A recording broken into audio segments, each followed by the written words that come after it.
आप देख रहे हैं यंग बाइट्स। मैं हूं आपके साथ पूजा ठाकुर। आज के हमारे आइडियाज एक्सचेंज के प्रोग्राम में मैं आपकी मुलाकात करवाने जा रही हूं डॉक्टर मालिक गुप्ता से, जो कि डेंटल एक्सपर्ट है। सबसे पहले इनसे आपको रूबरू करवाते हैं। आपका बहुत बहुत स्वागत है यंग बाइट्स में। नमस्कार Pooja ji, welcome to our clinic elite smile dental clinic Gandhinagar ji. हमें अच्छा लगा आज आप हमसे मुलाकात करने के लिए हमारे क्लिनिक में वॉक इन किए हैं और लोगों को थोड़ा डेंटल हेल्थ के बारे में अवेयर करने के लिए हम ज़्यादातर अलग अलग टॉपिक्स पे जो है वो चर्चा करते रहते हैं जो लोगों की ज़रूरत का हो, जिससे लोगों की अवेयरनेस जो है होनी चाहिए। आज हम ओरल हेल्थ की बात करेंगे। जिस तरह से ओरल हेल्थ की बात की जाए, आज के टाइम पर ज़्यादा ये प्रॉब्लम बढ़ती जा रही है। जिस तरह से लोगों की फिजिकल हेल्थ प्रॉब्लम रहती है, उसमें ओरल हेल्थ की भी काफ़ी ज़्यादा प्रॉब्लम बढ़ रही है। क्या कहना चाहोगे, किस तरह से ये बढ़ती है, और सबसे पहले ओरल हेल्थ को लेकर क्या कुछ कहना चाहोगे? जी, हमारे जो दांत होते हैं और जो हमारा चेहरा होता है, ये हमारी बॉडी का एक आईना होता है, एक मिरर होता है जी। जो हमारे दांत और हमारा चेहरा रिफ्लेक्ट करता है कि हमारी बॉडी कैसी है। अगर दांत अच्छे होंगे तो हम खाना अच्छे से च्यू करके खाएंगे, तो ओवरऑल हमारी बॉडी फिजिकली फिट रहेगी। बट अगर दांत नहीं होंगे, हम अच्छे से च्यू नहीं कर पाएंगे, तो हमारे फेस पे रिफ्लेक्ट करेगा जी। तो ये चीज़ मैटर करती है कि हमारे दांत जो हैं वो बहुत हमारी फिजिकल बॉडी ओवरऑल हेल्थ में बहुत ज़्यादा, सबसे ज़्यादा सपोर्ट करते हैं। कई सारे पेशेंट्स आपके पास आते हैं, चाहे रूरल एरिया की बात की जाए, चाहे रिमोट एरिया की बात की जाए। क्या लगता है सब में क्या कॉमन प्रॉब्लम आपको देखने को मिलती है? जी, सबसे ज़्यादा जो कॉमन प्रॉब्लम होती है, लोग हमारे पास पेशेंट जो आता है वो दर्द लेकर आता है कि डॉक्टर साहब मैं सारी रात सो नहीं पाया, आज इधर बहुत दर्द हुआ और रात को मैंने पेन किलर खाकर सोया। तो ये एक बहुत हमारे इंडियन सिनेरियो में एक गलत धारणा है कि जब पेशेंट को बहुत ज़्यादा सीवियर पेन होती है और वो सारी रात सो नहीं पाता है, तो वो सुबह उठकर डेंटिस्ट के पास जाते हैं। तो मैं आपको इस चार्ट के माध्यम से एक्सप्लेन करना चाहूँगा कि पेन क्यों होता है दांत में। आप प्लीज़ अपना कैमरा पास ले आइए।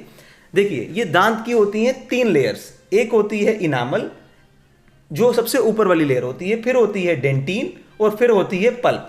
जब हमारा खाना जो है वो इनामल पे ठंडा या गर्म लगना शुरू होता है, जब पेशेंट ये चीज़ बताता है कि सर मुझे ठंडा या गर्म लगता है, तो उसको बोला जाता है सेंसिटिविटी। दैट मीन्स कि प्रॉब्लम हमारे इनामल में है। उसके बाद भी अगर पेशेंट डॉक्टर के पास आ जाए और कैविटी जो होती है वो बढ़कर नीचे डेंटिन तक चली जाती है, जब डेंटिन में कैविटी चली जाती है तो पेशेंट के कंप्लेन होती है कि सर उसमें खाना फंसता जाता है और टूथपिक लेकर उसको निकालना पड़ता है। उस समय भी हम इसमें फिलिंग करके वापस दांत को रिस्टोर कर सकते हैं। लेकिन पेशेंट हमारे पास जब आता है, वो कैविटी इनामल से निकलकर, डेंटिन से निकलकर जो केरीज है वो नीचे पल्प तक पहुंच जाती है, जिसकी वजह से नीचे यहाँ पर एब्सेस बन जाती है। और जब एब्सेस बन जाती है तो फिर पेशेंट को स्वेलिंग हो जाती है और सारी रात उसमें पेन शुरू हो जाती है।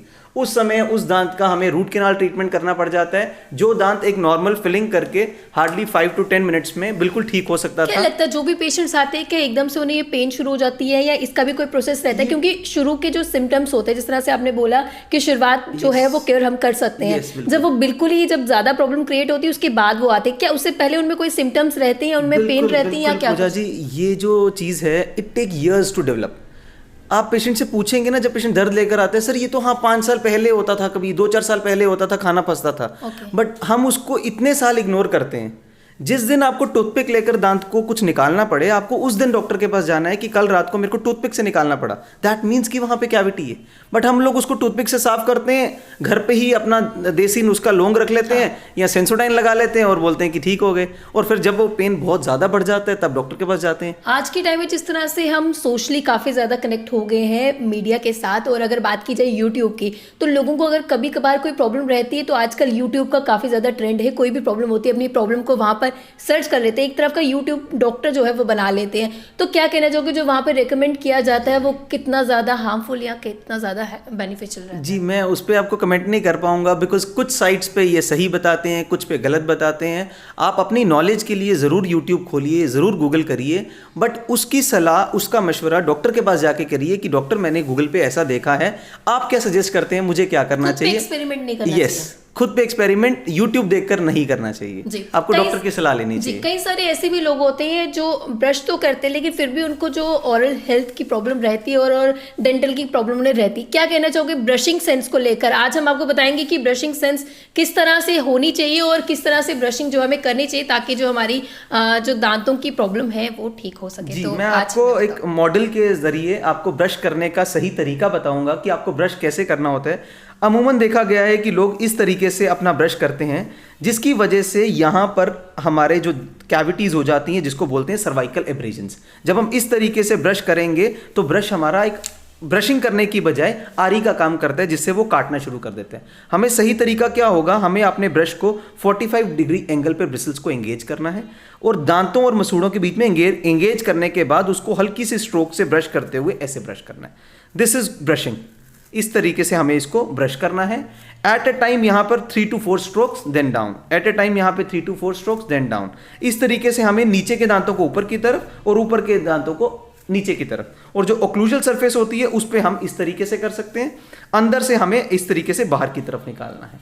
और हम दांतों को बच्चों को हम गोल गोल ब्रशिंग करना सिखाते हैं कि बच्चे इतनी टेक्निक सेंसिटिविटी से नहीं कर सकते हैं। हम बच्चों को बोलते हैं बच्चों आप इस तरीके से गोल गोल ब्रश कर सकते हो, बट ऐसे ऐसे ब्रश करना एक गलत धारणा है, वो हमें नहीं करना चाहिए। तो गलत brush should be like this. Brushing करना किस तरह से आप बोलोगे कि नुकसानदेह हो सकता है? उसमें सर्वाइकल कैविटीज हो जाती हैं, जिससे हमें लॉन्ग रन में कैविटीज बन जाती हैं और फिर सेंसिटिविटी के इश्यूज और लोग ये कहते हैं कि हम तो ब्रश करते हैं लेकिन फिर भी हमें प्रॉब्लम रह रही है, तो वो गलत तरीके से ब्रशिंग की वजह से होता है। उसकी वजह बच्चों की बात की जाए तो बच्चों में आजकल छोटे छोटे बच्चों में जो है इसकी प्रॉब्लम नजर आती है, दांतों में कीड़ा लग जाना, इस तरह की प्रॉब्लम्स आपके पास भी आती होंगी, कई सारे पेशेंट्स आते हैं। क्या लगता है कोई एक ऐसा पेशेंट आपके पास आया जो शुरुआती दौर में आपके पास अपना ऑरल चेक करवाने के लिए आया होगा? जी बिल्कुल, ये सब जो बच्चों में हो रहा है, this is all because of junk food and all. जो बच्चे आजकल पिज्जाज बर्गर और सॉफ्ट डाइट लेते हैं, उसकी वजह से उनके दांत टाइमली टूटते भी नहीं हैं। जो दूध के दांत 6 महीने में आ जाने चाहिए और 6 साल में टूटने शुरू हो जाने चाहिए, आज की डेट में वो काफ़ी लेट टूटते हैं और लेट निकलते हैं। जस्ट बिकॉज पहले हम जब खाना खाया करते थे उसमें हमारे फ्रूट, सब्जी, सलाद बहुत हाई क्वांटिटी में होते थे। आज की डेट में रिफाइंड फूड होता है, रिफाइंड स्टार्च होता है, जिसको बहुत इजीली हम स्वॉलो कर लेते हैं और इजीली हम बाइट कर लेते हैं। हम रफ जो वेजिटेबल्स होते हैं, कच्ची मूली, गाजर, कच्चे सलाद, वो चीज़ें बच्चों को नहीं देते हैं जी। तो वो चीज़ें गलत है, हमें उससे शिफ्ट करना चाहिए, वापस बच्चे को हेल्दी लाइफस्टाइल पे शिफ्ट करने की जरूरत। आज के टाइम की अगर बात की जाए तो जो भी पेशेंट आते हैं, कुछ लोग जो है वो गुटखे का काफ़ी ज़्यादा उपयोग करते हैं, सिगरेट ज़्यादा पीते हैं, जिससे कैंसर की प्रॉब्लम भी रहती है, लेकिन सबसे पहले इफेक्ट जो है उनके दांतों पे होता है। क्या कहोगे?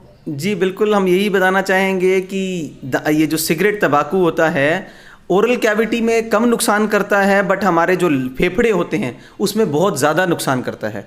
ओरल कैविटी में 3rd स्टेज में जाकर कैंसर बनेगा। पहले तो सिर्फ दांत गंदे होंगे, सिगरेट तंबाकू के स्टेन्स होंगे, जो कि अमूमन पेशेंट आते हैं और स्केलिंग के माध्यम से सफाई करवा लेते हैं दांत का और वो छुपा लेते हैं। बट अंदर जो हमारे फेफड़े होते हैं, जो लंग्स होते हैं, वो पूरी तरह से ख़राब हो जाते हैं और तंबाकू का ज़्यादा सेवन करने से ओरल कैंसर पे हम जा सकते हैं। इसलिए इस चीज़ों को टोटली अवॉइड करना चाहिए। सिगरेट, तंबाकू जो है वो टोटली हमें नहीं देना चाहिए। आज हमारे मीडियम से जितने भी व्यूअर्स आपको देख रहे हैं, क्या एक मैसेज आप हेल्दी सा देना चाहेंगे, सभी व्यूअर्स के साथ शेयर करना चाहेंगे? मैं सभी जम्मू वासियों को यही कहना चाहूँगा, आप एक हेल्दी लाइफस्टाइल अपनाइए और अपने दांतों का ख्याल रखने के लिए साल में एक बार डेंटल चेकअप ज़रूर करवाइए। अपने नियर बाय किसी भी डेंटिस्ट के पास जाइए और एक बार एनुअली डेंटल चेकअप ज़रूर करवाना चाहिए आपके सभी फैमिली मेम्बर्स को। जी बहुत बहुत धन्यवाद हमारे साथ जुड़ने के लिए। तो जिस तरह से डॉक्टर मानिक ने बताया कि डेंटल चेकअप कितना ज़्यादा ज़रूरी है, और उम्मीद यही करते हैं कि ब्रशिंग सन जिस तरह से उन्होंने बताई, आप उसका उपयोग घर बैठे ज़रूर करेंगे। अगले हफ्ते नई शख्सियत से आपको रूबरू करवाऊंगी। तब तक के लिए आप देखते रहिए Young Bytes, video journalist Rajiv Gupta के साथ मैं पूजा ठाकुर, यंग बाइट्स जम्मू।